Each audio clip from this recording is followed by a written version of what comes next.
کراچی سے پشاور کی سمت انڈس ہائی وے کے 800ویں کلومیٹر پہ آپ کو دائیں جانب ایک بورڈ دکھائی دے گا، رسول پور۔ سرسری گزر جائیں تو معمولی سا گاؤں، دھیرے دھیرے دیکھیں تو بہت کچھ عام ڈگر سے ہٹا ہوا۔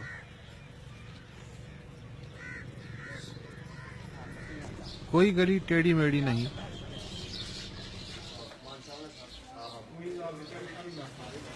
کوئی کوچہ بے نام نہیں۔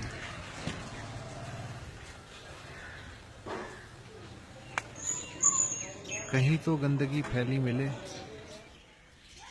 مگر بھینسوں کے باڑوں میں بھی نہیں۔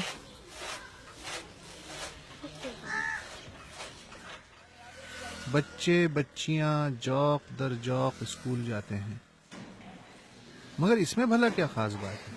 سبھی جگہ بچے اسکول جاتے ہیں، کہیں کم کہیں زیادہ۔ لیکن رسول پور یوں الگ ہے کہ یہاں والے اقوام متحدہ کی یہ تعریف نہیں مانتے کہ خواندہ انسان وہ ہے جو صرف حروف تہجی لکھ اور پڑھ کے دستخط کر سکتا ہو۔ عالمی معیار جو بھی ہو، ہمارے نزدیک یہ معیار ہے کہ کم از کم میٹرک ہونا ضروری ہے۔ اور اگر میٹرک نہیں ہے تو اس کی زندگی عذاب میں؟ ہاں بالکل یقین 100%۔ اس کو یہاں پڑھا لکھا نہیں کہتے لوگ، وہ میٹرک کے نیچے مڈل بھی ہو تو یقین کریں کہ یہاں مڈل کو پڑھا لکھا لوگ نہیں کہتے ہم۔ باقی یہ تعلیم کے بارے میں یہ کوئی تصور نہیں ہے کوئی بچہ اسکول نہیں جائے گا، یہ بالکل کوئی کسی خاندان کسی فرد کسی باپ کسی ماں کے ذہن میں نہیں ہے۔ بچہ آٹومیٹک چلا جاتا ہے اسکول۔ اس گاؤں کی آبادی ان 2000 بلوچ احمدانیوں پہ مشتمل ہے جن کے بزرگوں نے پچھلے 200 برس سیلاب کے ہاتھوں 5 بار ہجرت کی اور پھر 80 برس پہلے اس جگہ آباد ہوئے۔ ہمارا ایک بزرگ گیا تھا دہلی امین آباد، وہاں اس نے اسلامی تعلیم حاصل کی۔ کب کی بات ہے یہ 1821 کی بات ہے۔ ہم سب کاشتکار تھے، جٹ تھے۔ اس نے کہا بھائی تم تعلیم حاصل کرو۔ پھر ہمارے دادے، 3 دادے، وہ 3 گئے تعلیم حاصل کرنے کے۔ پھر سے ایک سلسلہ چل پڑا۔ یہاں آیا تھا عارف نواز SSP، وہ سالانہ ایک رسالہ نکالتا تھا پورے محکمے کا۔ اس نے لکھا ہے کہ اس ضلع میں ایک گاؤں ہے رسول پور، جہاں کی بلی بھی گریجویٹ ہے۔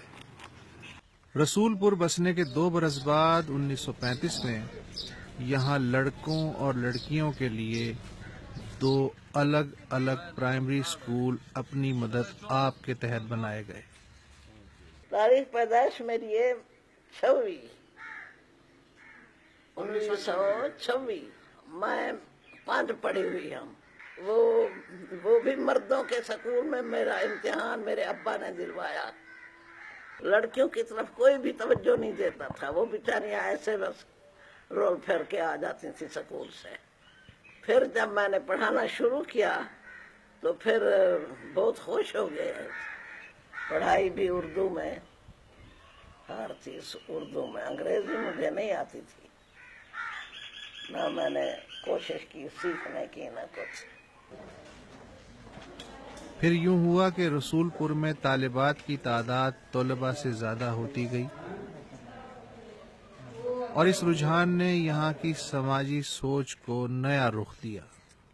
جو فیصلہ مطلب ہوتا تھا اکیلا آدمی کرتا تھا، اب ایسے نہیں ہے۔ گھروں میں عورتوں سے فیصلے بھی پوچھے جاتے ہیں، ان کو ان میں شامل کیا جاتا ہے۔ جو بھی فیصلے کیے جاتے ہیں وہ بھی ہمارے ساتھ شامل ہوتی ہیں۔ اور اس کے علاوہ جو ہمارے عورتیں تھیں وہ صرف ٹیچر کی جاب کرتی تھیں، اب ہماری جو لڑکیاں ہیں وہ MBBS ڈاکٹر ہیں، انجینئر بھی ہیں، وہ بھی باہر جا کر جاب کر رہی ہیں۔ تو یہ بہت بڑی تبدیلی ہے۔ اس سب کے باوجود رسول پور والوں کے کچھ اپنے ہی سماجی ضابطے ہیں۔